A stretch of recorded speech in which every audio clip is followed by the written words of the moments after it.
Hi students, welcome to DP academy. இன்றைக்கி பார்க்க போகிற சாப்டர் வந்து பார்த்தீங்கன்னா உங்களுக்கு வேல்யூவேஷன் ஆஃப் குட்வில். இதில் ஃபஸ்ட்டு சம், அதாவது சிம்பிள் ஆவரேஜ் ப்ராஃபிட் மெத்தட் நம்ம பார்க்க போகிறோம். ஓகேங்களா? ஃபஸ்ட்டு சம் வந்து பார்த்தீங்கன்னா the following are the profit of your firm in the last 5 இயர்ஸ்ன்னு சொல்கிறாங்க. அதாவது கடந்த 5 வருஷத்துக்கு இதில் வந்து பார்த்தீங்கன்னா உங்களுக்கு என்ன கொடுத்துருக்காங்கன்னா ப்ராஃபிட் கொடுத்துருக்காங்க. அதாவது 2014லேருந்து உங்களுக்கு 2018 வரையும் வந்து ப்ராஃபிட்ஸ் கொடுத்துருக்காங்க. 2014 வந்து 10,000, 2015 வந்து 11,000, 2016 வந்து 12,000, 2017 வந்து 13,000 அண்ட் 2018 வந்து 14,000 சொல்லியிருக்காங்க.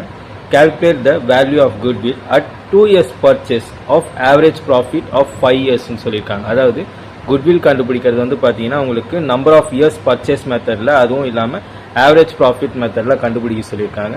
இப்போ நம்ம சம் பார்க்க போகிறது வந்து பார்த்தீங்கன்னா, அதாவது மொத்தம் ஃபஸ்ட்டு வந்து பார்த்தீங்கன்னா உங்களுக்கு ஃபஸ்ட்டு 5 இயர்ஸ் கொடுத்துருக்காங்க ப்ராஃபிட்டு ஃப்ரம் 2014லேருந்து 2018 வரையும். ஓகேங்களா? அதாவது இயர் ருபீஸ் நம்ம மென்ஷன் பண்ணியிருக்கோம். ஓகேங்களா? 2014 வந்து பார்த்தீங்கன்னா உங்களுக்கு 10,000 கொடுத்துருக்காங்க. ஓகேங்களா? 2015 வந்து 11,000, 2016 வந்து 12,000, 2017 வந்து 13,000, 2018 வந்து 14,000 சொல்லியிருக்காங்க. ஒரு ஆவரேஜ் ப்ராஃபிட் மெத்தட் கண்டுபிடிக்கணும் அப்படின்னு வந்து பார்த்தீங்கன்னா உங்களுக்கு ஃபார்முலா வந்து உங்களுக்கு டோட்டல் ப்ராஃபிட்டில் டிவைடட் பை நம்பர் ஆஃப் இயர்ஸ்ன்னு சொல்கிறாங்க. அதாவது டோட்டல் ப்ராஃபிட்லேருந்து divided by number of years, அதாவது நம்பர் ஆஃப் இயர்ஸ் பர்ச்சேஸ் போடக்கூடாது, நம்பர் ஆஃப் இயர்ஸ் ஒண்டி தான் போடணும். ஏன்னா அது குட்வில் கண்டுபிடிக்கிறதுக்கு ஒண்டி தான் நம்பர் ஆஃப் இயர்ஸ் பர்ச்சேஸ்ன்னு போடணும். அவசரப்பட்டு நம்பர் ஆஃப் இயர்ஸ் பர்ச்சேஸ் போட்டிங்கன்னா செம்மையாக தப்பாயிரும் உங்களுக்கு. ஓகேங்களா? நம்பர் ஆஃப் இயர்ஸ் வேறு, நம்பர் ஆஃப் இயர்ஸ் பர்ச்சேஸ் வேறு. ஓகேங்களா? நல்லா தெரிஞ்சு வச்சுக்கிங்க. இப்போ உங்களுக்கு ஆவரேஜ் ப்ராஃபிட் கண்டுபிடிக்கணும்னாலே வந்து பார்த்தீங்கன்னா உங்களுக்கு டோட்டல்லேருந்து டிவைடட் பை எத்தனை நம்பர்ஸை நீங்கள் கவுண்ட் பண்ணுறீங்களோ அத்தனை நம்பர்ஸுமே வந்து நம்ம டிவைட் பண்ணுறதுக்கு பேர் தான் ஆவரேஜ்னு சொல்லுவாங்க. அதே மாதிரி இங்கே ஆவரேஜ் ப்ராஃபிட் எத்தனை வருஷத்துக்கான ப்ராஃபிட் கொடுத்துருக்காங்கன்னு பார்த்தீங்கன்னா 5 இயர்ஸ்க்கான ப்ராஃபிட் கொடுத்துருக்காங்க.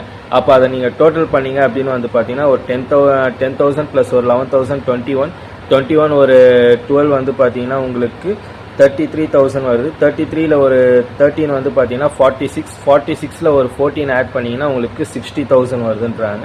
அப்போ 60,000 டிவைடட் பை 5, அதாவது 60,000ல் டிவைடட் பை 5 பண்ணிங்கன்னா உங்களுக்கு 5ஆல் 60 வந்து பார்த்தீங்கன்னா 12 டேபிள்ஸில் உங்களுக்கு 5 டேபிள்ஸில் 12 டைம்ஸ் போகும் உங்களுக்கு ₹12,000. அதாவது 5 1s are 5 12s are 12,000 போகுது. சப்போஸ் உங்களுக்கு கால்குலேட்டர் அலவுடு இருக்குன்றாங்க. ஓகேங்களா? அப்போ கேல்சியில் நீங்கள் இது பண்ணுங்கள். 60,000ல் டிவைடட் பை 5 போட்டிங்கன்னா 12,000 வரும்ன்றாங்க. இப்போ குட்வில் கண்டுபிடிக்கணும்னா உங்களுக்கு ஃபார்முலா வந்து ஆவரேஜ் ப்ராஃபிட், அதாவது உங்களுக்கு கண்டுபிடிக்க சொன்னது வந்து பார்த்தீங்கன்னா goodwill at 2 years purchase of average ப்ராஃபிட்னு சொல்லியிருக்காங்க. அப்போ ஆவரேஜ் ப்ராஃபிட்டில் இன்ட்டு நம்பர் ஆஃப் இயர்ஸ் பர்ச்சேஸ்ன்னு சொல்கிறோம். இங்கே நம்பர் ஆஃப் இயர்ஸ் போட்டுறாதீங்க, இங்கே தப்பாயிரும். அங்கே வந்து பார்த்தீங்கன்னா உங்களுக்கு நம்பர் ஆஃப் இயர்ஸ் போடணும், இங்கே வந்து பார்த்தீங்கன்னா நம்பர் ஆஃப் இயர்ஸ் பர்ச்சேஸ்ன்னு போடணும். அப்போ வந்து உங்களுக்கு எவ்வளோ கிடச்சிருக்கு? ஆவரேஜ் ப்ராஃபிட் 12,000 கிடச்சிருக்கு.